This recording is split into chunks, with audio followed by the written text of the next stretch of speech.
Добрите орални здравствени навики започнуваат уште во раното детство. Кога едно дете има добро искуство кај стоматолог, кога знае соодветно да ги четка забите и да направи добар избор на исхрана уште од првите месеци во животот, може да се спречат многу проблеми, кои би настанале подоцна во текот на животот. Да се сочува доброто орално здравје е важно во подоснежната возраст, меѓутоа и кај децата, без разлика што запчињата кај дечињата се менуваат во одредена возраст. Млечните заби се исто толку важни колку и трајните. А на оваа тема ние денес се консултиравме и со нашите стручни соработници од ординација доктор Лукановски. Разговорот со нив и нивните совети и препораки ги споделуваме со вас во прилогот кој следува сега. Децата, како деца, нормално, во прво време треба да почнат прво родителите, значи да му створат навика на детето за оралната хигиена, а потоа со текот на времето и самото дете да си стане свесно за состојбата во неговата уста. Најчесто се соочуваме со проблем пошто немијат заби вечерно време. Му се спиело или демек измило запчиња, па после каснало благо, се напило сокче па си легнало. Така да дефинитивно најголемиот проблем кај децата е што немијат ноќно време запчиња. Затоа што во текот на ноќта најмалце се лачи плунката, најмалце се промиваат запчињата и највеќе ги нешто се зезаме има црвчиња и ги јадат запчињата на дечињата. Така да дефинитивно треба да се стане свесен прво самиот родител дека многу е битна хигиената на детето да се одржува вечерно време, а потоа и на сабајле нели кога станува од спиење, па потоа и самото детенце да се добие навика дека треба да ги одржува своите запчиња. Значи шекерите од храната, од пијалоците, засладено млекце, засладено чајче што пијат, така да тоа е најголемиот непријател кај дечињата што доведува до расипување на запчињата. Така, колку има вистина во тоа дека оние дечиња што јадат повеќе благо и чоколади, на вистина почесто им се расипуваат запчињата?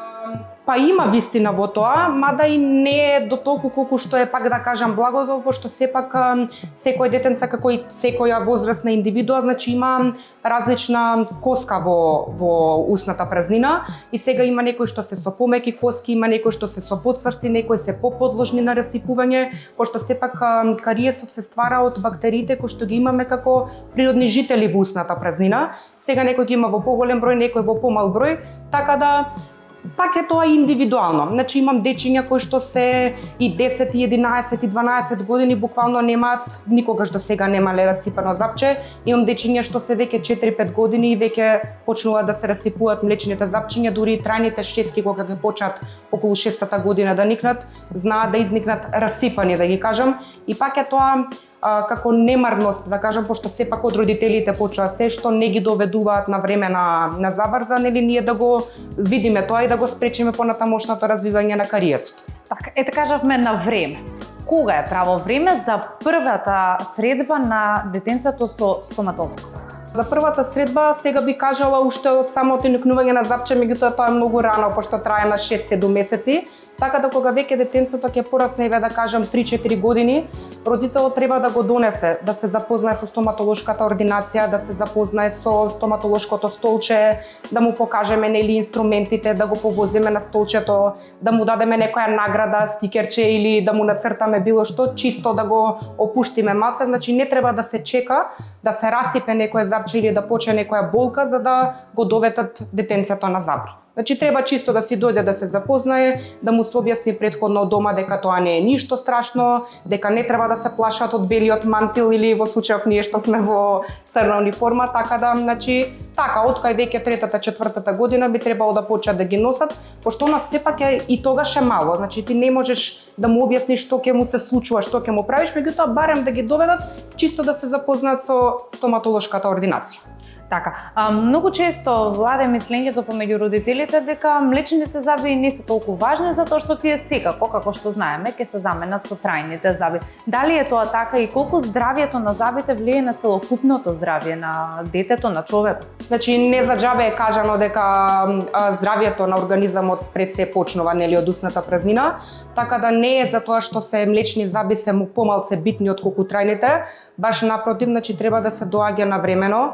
затоа што сепак тоа е, значи дете е и поинаку ја манифестира болката, да кажам, отколку кај возрастните пациенти, така да дефинитивно, значи треба да се доаѓа, прво да се прават контроли, потоа нели доколку треба нешто да се направи, затоа што покрај тоа што го чува целокупното здравје, значи млечниот зап треба да биде чувар и на трајните заби.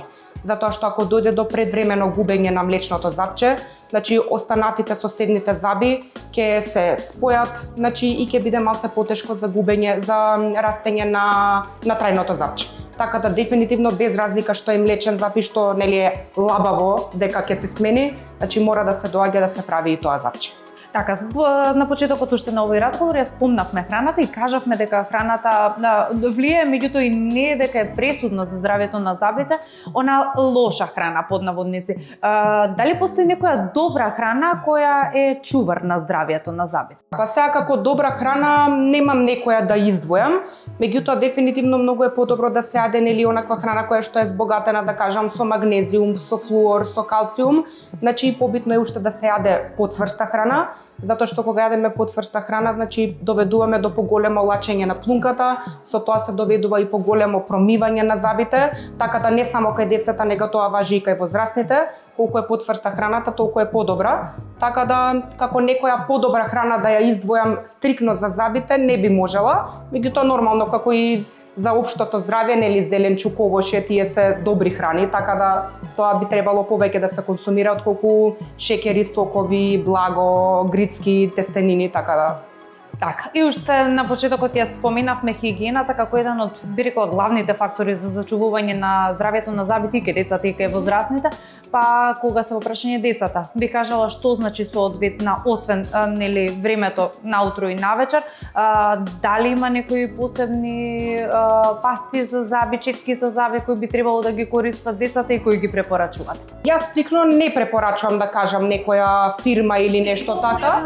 Да, мисля не, што се прави на така муабе дека и во состојките, значи има пасти кои што се збогатени, да кажам, со флуор, меѓутоа не е тоа дека е нели дека мора да се користи кај секое дете или кај секој пациент, така да не е толку битно според мене да со која паста и со која четкаш, отколку што е битен начинот на кој што се четкаат.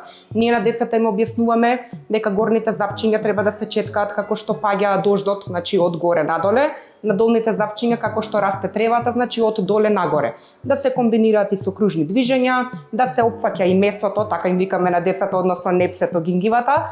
Така да, исто и за четката, например, доколку некој од дечињата ми каже мене ме болат забите или ми реагираат на ладно таква работа, знам некогаш да препорачам прво да се почне со мека четка, па потоа доди со некоја средна цврстина на влакно, значи да не биде цело време или со цврста четка или со средна, нели, или со мека, било како, така да значи, пак ќе кажам, индивидуално е тоа кај секој детеце. Ако приметам дека кај некој од децата имам, например, како ние што се бели, како пигментации на забите, знам да препорачам некои пасти со повеќе флуор. Така да, пак е тоа, ќе кажам, индивидуално, ама битно, значи, не е толку битно пастата и четката, колку што е битен начинот на одржување на оралната хигиена. И пред се редовноста. Точно. Така. Докторка, јас ви благодарам многу на одвоеното време и на корисните совети кои ги споделивте со нас. Ви благодараме на вас.